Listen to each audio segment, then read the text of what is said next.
você começou a sentir alguns sintomas? Você começou a sentir que seu corpo não está respondendo bem a alguns exercícios, você já tem mais de 50 anos, já está preocupada, e aqui eu vou ver até se é a partir dos 50 anos, que eu acho que é menos, tá? Você já começou a se preocupar como eu? Poxa, estou custando a emagrecer, poxa, estou sentindo uma dorzinha diferente aqui, os cabelos estão ficando brancos, e aí, não é o meu caso, tá, gente? E aí você olha para o espelho e diz assim, poxa, não estou gostando, e começa a se sentir meio deprê.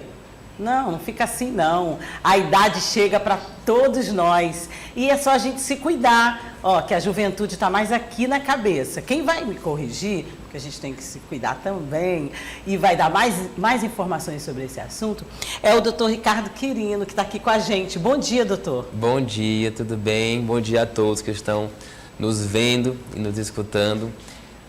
Não vou lhe corrigir, eu vou lhe afirmar. Antes, porém, desculpe, gostaria de informar que a especialidade dele é geriatra. Geriatras.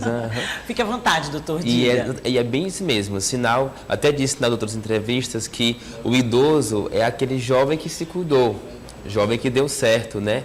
Então, falar de envelhecimento é falar do agora, mesmo você sendo jovem. Sim. E para lhe responder... Com 30 anos já estamos envelhecendo. É porque já um colega seu já tinha me dito isso. Quando eu falei, puxa, eu estou preocupada, eu não sei quando eu tenho que procurar um geriatra. Ele me perguntou a minha idade e aí na época eu disse, tá? No final eu digo também. Aí eu disse a minha idade, ele disse, não, Edna. Há 10 anos atrás ou há 20 você... Ih, falei a idade. Você deveria procurar. Então, assim, eu me assustei quando ele falou, e ele não falou na época 30 não, doutor, ele falou 40. Uhum. Eu sei que a ciência vai evoluindo, tudo vai mudando, e agora o senhor já está me dizendo 30, doutor? 30 anos. Com 30 anos é o nosso pico, lógico que é na média, né? A gente faz uma média dos diversos órgãos do organismo, e com 30 anos é a média que o nosso organismo começa a envelhecer. Evidentemente, os percalços que a gente vai encontrar dos 30, 40, 50, 60 anos, isso vai definir o perfil de idoso que aquela pessoa vai ser. O geriatra, ao contrário de que muita gente pensa, é o médico que trata do idoso e também do envelhecimento. Então, o processo de envelhecer é uma realidade, é uma certeza. Agora, a longevidade com sucesso, isso aí é uma questão de escolha, que não é muito difícil, Edna. E no nosso país, com a nossa história, com a nossa cultura, tudo isso que o senhor está falando é bem difícil, né, doutor? Porque embora a gente tenha o SUS, e hoje a gente tem o reconhecimento do SUS, se cuidar custa muito caro também. Então, assim, e a nossa cultura mesmo, principalmente as pessoas do interior, né, não acham que só devem se tratar ou quando já estão sentindo um sintoma, né? E aí, gente, eu estou falando do interior com nenhum preconceito. Estou falando que é porque onde as coisas custam mais a chegar, Sim. as informações, mesmo hoje, tá? É a nossa realidade. Então, assim, para essas pessoas que não têm essa informação, não é que elas não sejam esclarecidas de uma forma de que a informação chega depois mesmo. E eu estou falando de experiência própria, porque minha família é todinha do interior do Maranhão. E eu sou do sudeste do país. Então, assim, a gente vê a diferença, né? A gente vê que algumas pessoas, elas não se cuidam tanto como as outras, e é questão cultural. Então, diante Sim. dessa realidade, doutor, como fazer para a pessoa se conscientizar que a partir dos 30 anos ela tem que começar já a pensar na fase de idoso? Isso. Na verdade, nós estamos envelhecendo e o preço que a gente paga por isso é acompanhar a doenças mais crônicas, como hipertensão, diabetes, quadros demenciais, AVC. E se cuidar, ao contrário do que muita gente pensa, não é tão complexo, é fazer o básico. Evidentemente, a medicina traz um arsenal muito grande que te auxilia a alcançar isso mais facilmente. Então, medicamentos, por exemplo, acabou de ser, ontem, se não estiver enganado, acabou de ser autorizado um medicamento aqui no Brasil contra a obesidade, né? Opa! Já existia, então, Olha nos aí. Estados Unidos e hoje, e agora recentemente, eu acho que foi ontem, se não me engano, foi autorizado aqui no Brasil. Né? Preço, ele é um pouco mais caro, mas aí estamos falando de tratamento. Ou seja, você já está obeso, né? Você já está obeso. E nós aqui começamos a falar aí de que a gente pode se cuidar antes para que a gente não chegue, pelo que eu entendi, Que era isso, à obesidade. Exatamente. E esse ponto que eu vou chegar, A prevenção, além de ser mais fácil, ela é muito mais barata. Mais em conta, né? Muito mais em conta. Quando você fala, por exemplo, de prevenção de câncer, quando você fala prevenção de hipertensão, de diabetes, de obesidade, é o preço que você paga por um tênis para poder fazer uma caminhada. Até fico mais feliz quando eu pego a estrada para Valício Corrêa, por exemplo, passa por lá, os Campos Maior, eu costumo ir um pouquinho cedo, 4h30, 5 horas, eu percebo as pessoas caminhando. O hábito de caminhar se tornou Isso já muito mais... por si só, já é um caminho para você chegar ao envelhecimento bem sucedido. E custa baratinho, é de graça. É de graça. Doutor, me dá um remédio para eu poder envelhecer bem. Eu digo, olha, eu tenho um remédio que é barato, não tem contraindicação e você pode fazer qualquer hora do dia, que é atividade física. Outras, tirar os excessos. Fumar hoje, eu diria que é um crime. Cigarro, ele é provadamente fator de risco para vários tipos de câncer e para morrer um pouco mais cedo. E se juntar com as outras coisas, né? A bebida alcoólica, a comida com gordura. Os excessos, o açúcar, tudo isso faz com que você não tenha qualidade de vida. Então, inclusive, dados mais recentes mostram que os Estados Unidos reduziu a expectativa de vida.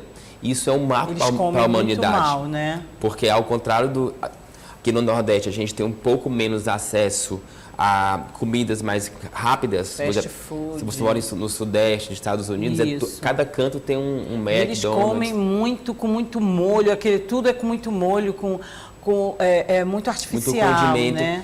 E com os hábitos de estresse e não gastar um tempinho do seu dia para fazer atividade física, isso mostrou claramente que diminui a sobrevida, diminui o tempo de vida da pessoa. E aqui é o contrário, né, doutor? Embora não sejamos considerados um país nem perto da economia, nem do desenvolvimento dos Estados Unidos, que foi o país que o senhor citou, aqui parece que a gente está tendo mais longevidade.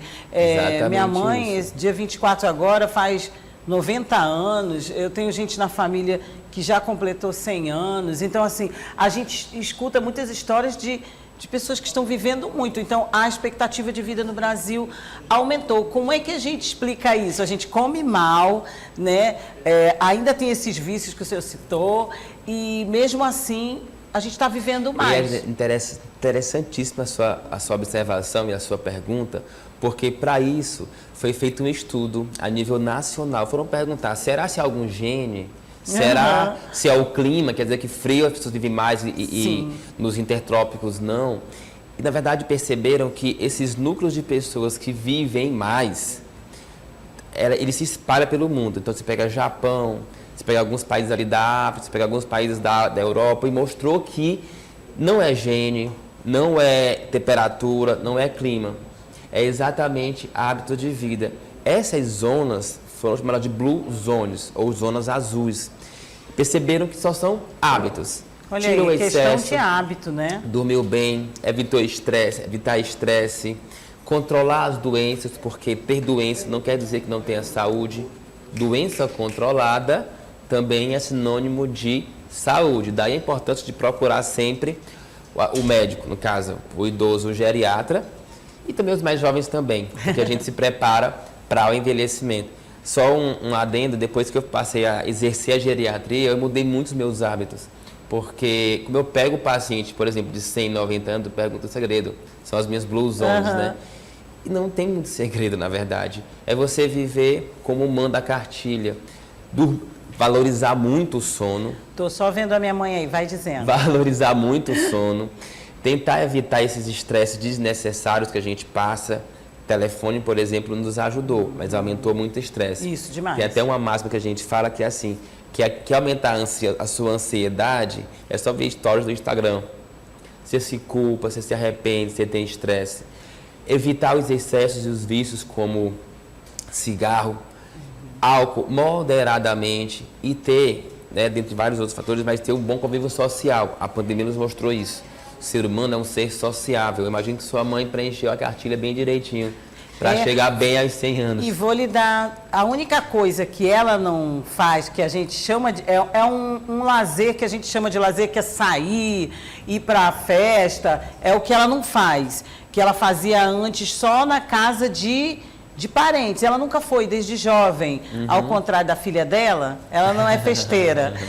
A filha puxou para o pai. Então, aí o senhor citou, olha, gente, eu estou citando a minha mãe porque é um exemplo de casa mesmo que eu tenho. Ela não fuma, ela nunca fumou, nunca bebeu, ela não é uma pessoa, outra coisa que o senhor citou aí, meu Deus, não esquenta a cabeça com nada, e ela é cardíaca, tem problema de coração, mas descobriu aos 40 anos. O médico disse, quer viver mais 40? Ela disse, quero. A senhora fuma? Não. A senhora bebe? Não. A senhora tem algum vício? Ela falou um refrigerante que ela muito gostava. Ele, tome só um copinho. Sim. Corta queijo, corta isso, corta aquilo. Ela seguiu todas as orientações, gente, que nada mais é do que comer saudável. Sim. Não teve vício nenhum e agora no dia 24 faz 90 anos. 90 anos. Ainda em atividade.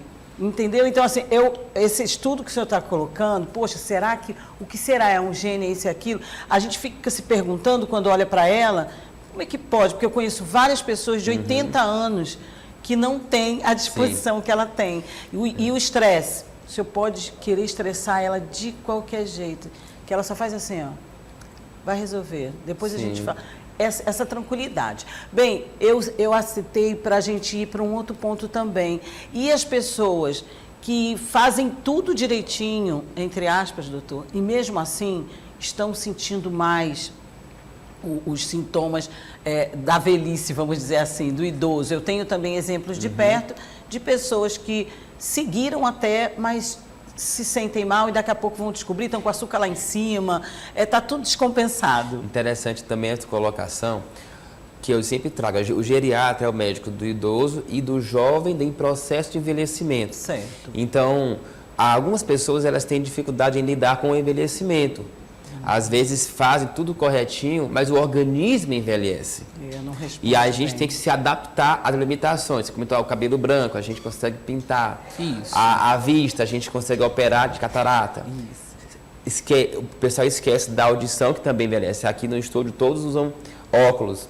Então, se o olho envelhece, a audição também envelhece. Então, o organismo vai se preparando, vai envelhecendo. Com isso, algumas taxas modificam.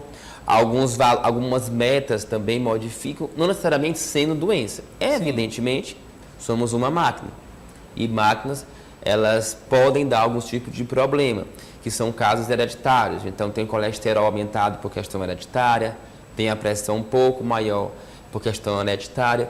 E isso implica, evidentemente, no acompanhamento com o médico e no tratamento. Porque, como eu falei, qualidade de vida, saúde, também é ter doença de forma controlada, né? Certamente, essas pessoas que mesmo se cuidando, tiveram algum tipo de doença, certamente, se não se cuidassem, estariam bem pior. Quem me perguntou, inclusive, isso aqui para o doutor Ricardo Quirino foi a Tiana Machado, lá do Monte Castelo, porque ela tem 70 anos, está fazendo 70 anos, e ela diz, já tinha até falado isso, que de vez em quando ela participa, que ela começou a ter todos os problemas foram aparecendo nessa idade. Então, pressão, o que o senhor citou aí, tudo começou a descompensar. Então, e ela é uma enfermeira aposentada, sempre se cuidou, trabalhou anos com saúde e não entende, entre aspas, porque ela também entende um pouquinho da área, né? Claro, é a área dela, mas ela disse, eu segui tudo direitinho, agora olha aqui com o que eu tô. Todas as ites, ela brinca, todas as ites do mundo.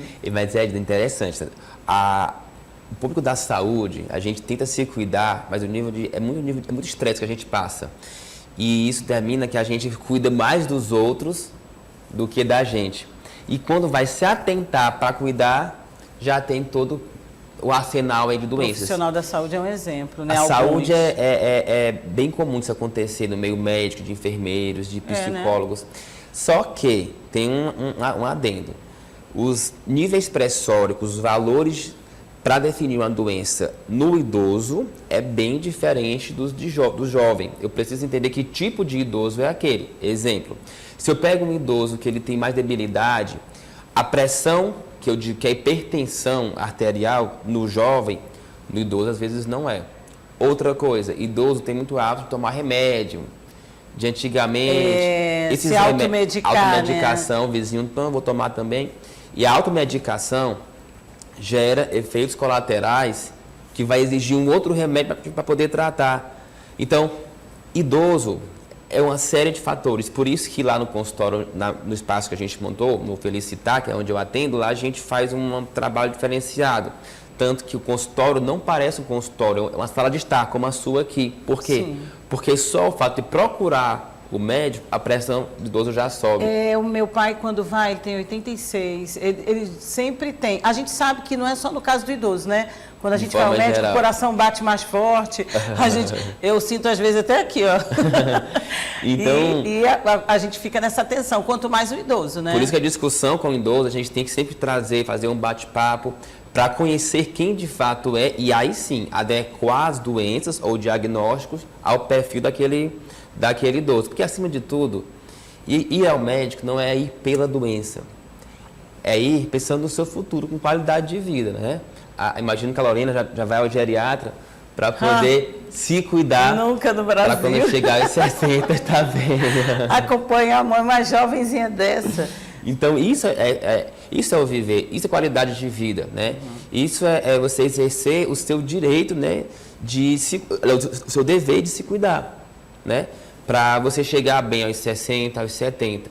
Porque chegar bem aos 70, se você for olhar, por exemplo, para o Japão, países do Oriente, lá eles têm prazer em dizer que envelheceram. É sinônimo de experiência. Aqui no Brasil, doutor, nós temos um pouquinho de preconceito em dizer que é idoso. Exato, eu sou quase. Deixa eu te dizer. Também é uma outra pergunta. Que nós mulheres nos preocupamos ainda mais com o envelhecer, creio eu, né? Creio que tem algum dado sobre isso.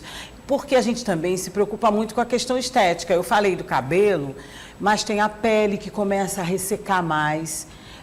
A gente sente que a pele começa a ressecar mais. E as mulheres ainda têm mais ainda. Você que faz seu tratamento ginecológico, que faz seu preventivo, a mulher também sente o ressecamento vaginal. Sim. E para isso tem toda uma orientação e pode prejudicar, inclusive, na relação sexual. Então, eu gostaria de lhe perguntar... porque hoje em dia já não se indica, você é idoso, não pode mais fazer isso, não pode mais fazer aquilo.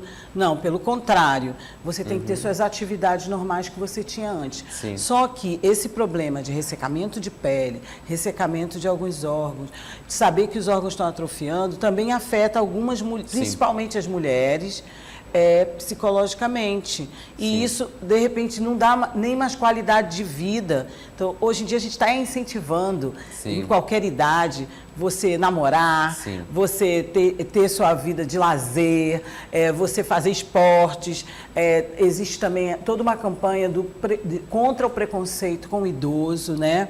Como é o nome, Loreninha, que me fugiu? Ageísmo. Isso. Ou etarismo. Etarismo, esse é o que a gente anda ouvindo mais. Então, assim, e a gente vê que isso realmente incomoda a sociedade, né? Incomodava individualmente, todo mundo ficava calado, né? Agora a sociedade já fala mais nesse assunto. Sim. O senhor poderia falar um pouquinho sobre isso e os tratamentos e a preocupação Sim. que a gente deve ter? Com certeza. Até porque isso foi uma campanha ano passado, porque existe um código internacional de doenças que você caracteriza por código a doença. Então, por exemplo, se eu falo hipertensão, ela tem um código. Sim. Se eu falo em DPOC, que é enfisema, também tem um código para caracterizar de forma internacional aquela doença, que é o código A90, se vocês conhecem. E ano passado, Edna, queriam botar a velhice como uma doença. Um código lá, G alguma coisa, para iria estigmatizar a velhice como uma doença. Então, me remeteu até uma questão de gênero que veio aconteceu há tempos, isso. Né? Bem parecido. E aí, então, por exemplo, só para ser mais claro, Sim. quando uma pessoa falece que vai preencher aquela declaração de óbito, Sim. morreu de quê? De hipertensão, código tal. Então, isso daria margem também. De botar, morreu de quê? De velhice. Velhice, não tem como. Isso iria impactar muito e fortalecer ainda mais o etarismo. Isso. Porque envelhecer e lidar com as limitações do envelhecimento, isso também exige questão psicológica. Se você encara o envelhecimento como algo natural e aí se adaptar às suas limitações, alterações do corpo, você encara mais facilmente todos os obstáculos que o envelhecimento vai dar. Então, por exemplo, o ressecamento vaginal, que dificulta a qualidade do sexo, da sexualidade, ele pode atrapalhar na qualidade de vida. Mas tudo isso tem adaptações. Uma delas tem medicamentos, não são muito caros. E, acima de tudo, entender que sexo e sexualidade são coisas que se complementam. Sim. Então, eu trato muito isso no consultório. Falar de sexualidade na terceira idade é falar de adaptações, porque não é só o coito que leva, que se caracteriza como sexo. Sim. Na verdade, tem todo um cenário que você pode trabalhar junto com o casal para alcançar aquela realização na relação sexual. Falando sobre isso, muito diante do contexto todo. Então, É. isso exige uma conversa, tem terapias para isso. Não dá para caracterizar que idoso não faz sexo ou não tem relação. Isso é um etarismo. Exato.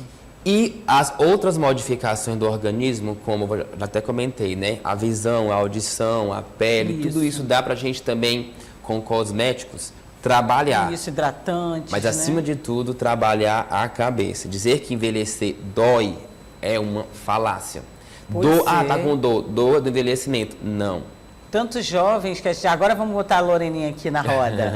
Tantos jovens que eu vejo dizendo, ai, tô com dor nas costas. Acho que estou velha. De ficar aí no computador e aproveitando esse gancho também, além da gente reconhecer que a idade está passando, que não é sem chegar no etarismo, dizer, envelhecimento dói, como você está dizendo, gostei das expressões que o senhor utilizou aqui para a gente, que aí a gente aprende mais ainda. O psicológico é muito... As pessoas me perguntam a minha idade, quando eu digo, elas se assustam. E eu acho que também é muito do que o doutor está dizendo. É você mesmo ser uma pessoa para cima, alegre, ter uma boa convivência. E não é só uma alegria festiva, não. É se sentir bem mesmo. O tempo está passando, mas você está tentando se cuidar, você está tentando levar a vida. E o bom humor, gente, ajuda demais. Sim. Nossa, eu vejo tanto jovem mal-humorado, velho, a gente diz. Aí eu falo assim, a gente fala que até pode ser considerado etarismo também, mas a gente fala, tu parece um velho, tu vive reclamando das coisas. Ou então você vive muito ali sisudo. Então, eu acho que também é o bom humor. Sim. E uma outra coisa que é o que eu vou perguntar para o doutor Ricardo, que estão me perguntando aqui, o Eudes, é a questão da convivência com a família, ter paciência com o idoso, né? Saber trabalhar o idoso. Como o senhor pegou bem essa parte da psicologia, qual a orientação que o senhor daria para as pessoas que têm que conviver com o idoso? Eu tenho experiência, muitos de vocês aqui que estão nos vendo nos bastidores têm também, nossos colegas, e o idoso, principalmente, aí a gente não está falando na nossa faixa etária de 50, 60, mais de 70, 80, ele começa a fazer as coisas mais devagar, pensar mais devagar, a ter mais doenças, e a gente anda num corre-corre danado e às vezes não dá atenção devida. Qual a orientação que o senhor dá para a gente que convive com os oitentões, com os noventões, que sou eu e alguns dos nossos colegas aqui de bastidores? Olha, Edna, para começar, não infantilizar o idoso. Ele detesta. Ora, vamos comer a comidinha. Tá na hora de dormir. Só falta falar papinha. Falta só a papinha na boquinha do nenenzinho. Então, primeiro, ali é uma pessoa com experiência. Vivida. Tem algumas limitações. Então, por exemplo, como eu já falei, dos sentidos, dos órgãos, o idoso ele tem um reflexo um pouco mais reduzido, ele tem um processamento mental um pouco mais lentificado.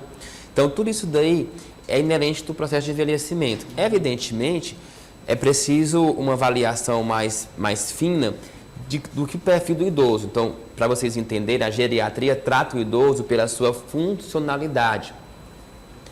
Quando eu pego um paciente de 80 anos, eu não vejo pela sua idade cronológica. Eu vejo de como ele é funcional, como ele consegue resolver coisas do dia a dia. Ele sabe usar o telefone, ele sabe dirigir um carro, ele sabe cuidar das finanças, tomar os medicamentos, ou ele é funcional. Pronto. Não, doutor, ele não consegue tomar banho. Então, tudo isso daí, mapeando esse perfil funcional, a gente adapta, né, aos cuidados que a família vai ter, especialmente no contexto da casa. Uma dica que eu dou, evitem mesas de centro em casa, tapetes soltos. porque batentes, porque isso pode levar ao pior cenário da geriatria, que é queda. E o que o senhor tem para falar, abrindo parênteses, de uma senhorinha que às vezes gosta até de subir num banquinho? Ai, o senhor sabe o que é? Não é tamborete, não, tem outro nome, é um baixinho assim, de madeira. Sim. Sabe? É baixo, mas aí a pessoa quer subir ali para pegar alguma... É madeira mesmo cru. Que ele não tem equilíbrio, se você pisar do ladinho, ele despenca. Ele é reto aqui com aquelas... Eu digo isso porque um paciente meu foi subir e caiu e quebrou o O que o senhor tem que falar para essa senhora, para essa idosa? Olha, mulher, eu falar para quem mora com ela, joga esse negócio fora. Foi o irmão dela que deu. E aí, como é que fica? De coração esconde, né? Olha, eu sei que a intenção foi boa, mas joga fora. Porque o que dá margem a se expor é perigoso. Né? Então, e aquele banquinho, eu conheço ele bem claramente, ele não é muito ergonomicamente equilibrado. E é artesanal. Artesanal mesmo. Você pisa, ele vira. O banco é lá em casa, tá, gente? É artesanal, é quadradinho em cima. Ele é bom aproveitando aqui, vocês estão vendo aqui? Estou informando vocês, estou aproveitando aqui, tendo uma consulta aqui Esse de eu bônus. conheço, jogue fora, porque se for usar para sentar... uma queda num idoso de 70, seja lá... De qual faixa etária a partir de 60? Porque a gente brinca, né? Eu mesma aqui brinco com os meus colegas. Cuidado, não posso cair não, porque nessa idade aqui, se quebrar para emendar é mais difícil. Para emendar é mais difícil. E piora muito a qualidade de vida depois de uma queda. Sim. Isso se tiver fratura, né? Se tiver fratura e a queda gera um impacto grande psicológico. O medo de cair persiste. Então, esses banquinhos, essas escadas, tudo tem que ser supervisionado. Já estão me avisando ali do tempo, mas é tanta pergunta, é tanta gente aqui, e na minha cabeça também tem outras, mas a gente vai conversar outras vezes. A Vanuzinha aqui, eu estou sempre ligada aqui, hoje eu estou só dando uma passada aqui no programa. Mas tem uma coisa que eu não posso deixar de lhe perguntar antes da gente terminar.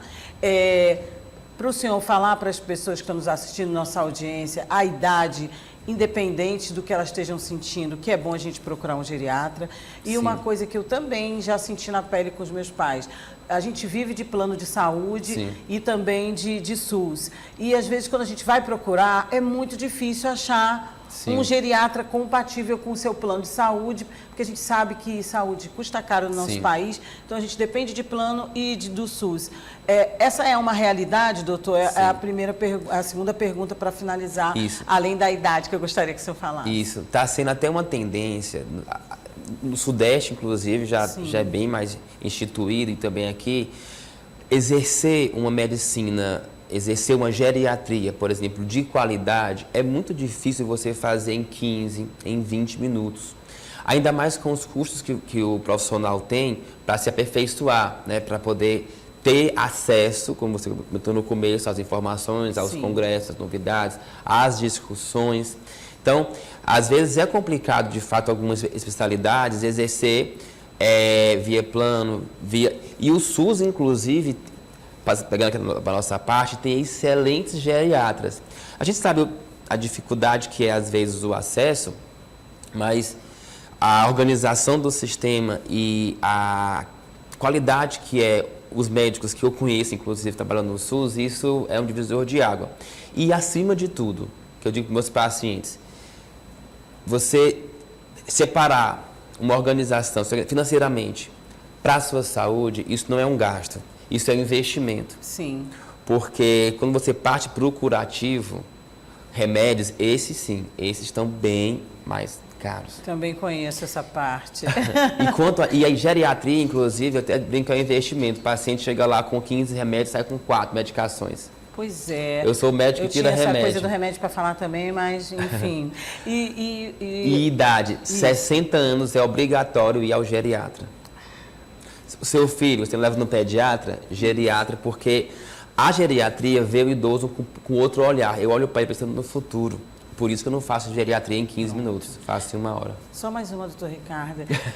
Só mais uma, Loreninha. A gente pensa assim, mas eu tenho 59, pronto, falei. E aí, a gente às vezes pensa assim, não, mas eu vou ao clínico geral, a oftalmologista, a otorrino, as outras especialidades. Então, eu tenho 5,9, tá tudo bem, então por que eu vou procurar o geriatra? Eu devo procurar também? Por isso que eu digo que é investimento, porque na geriatria, até eu brinco que esse GERI é de gerenciamento. Sim. A gente junta todos os elos do endócrino, do cardio, do psicólogo, até brinco que às vezes eu sou padre, que eu faço a unção lá, o batismo, e converso com os pacientes. Então, a gente também gerencia todas as áreas num só lugar. Pronto. Bom, a gente teria papo aqui mais para de manhã metro, toda. né? Conversei com o Dr. Ricardo Quirino, médico geriatra, e gostaria que o senhor... É claro que um monte de gente aqui está pipocando, quer perguntar para o Dr. Ricardo. O senhor falou aí das redes sociais para a gente não usar tanto, não ver os stories, mas... Se o senhor tiver uma rede social e o senhor puder divulgar, fazer sua divulgação para que os interessados possam lhe procurar. O senhor falou de uma clínica especializada, exatamente. Né? Nós temos duas redes sociais. Tem a minha, que é Dr. Ricardo Quirino, acho que está até aí no vídeo, né? dr.ricardo Quirino, tem minha fotinha lá. E o Espaço Felicitar, né? Que é um espaço onde a gente trabalha a promoção à saúde, tem vários conteúdos sobre envelhecimento, sobre saúde. Então, informação está aí, ó, a todo vapor. Pronto, tenho certeza que uma pessoa que eu conheço, que pensava que nem tinha que lhe procurar, vai lhe procurar esses dias. Com certeza. Um grande prazer. Muito obrigada. Acho que ainda é tempo de dizer feliz ano novo e que o senhor cuide muito de todos nós por muito tempo. Muito obrigado. Inclusive, ontem fiz aniversário. Ah, parabéns! Nem vou perguntar a idade, nem precisa de geriatra, né? Obrigada. Obrigado.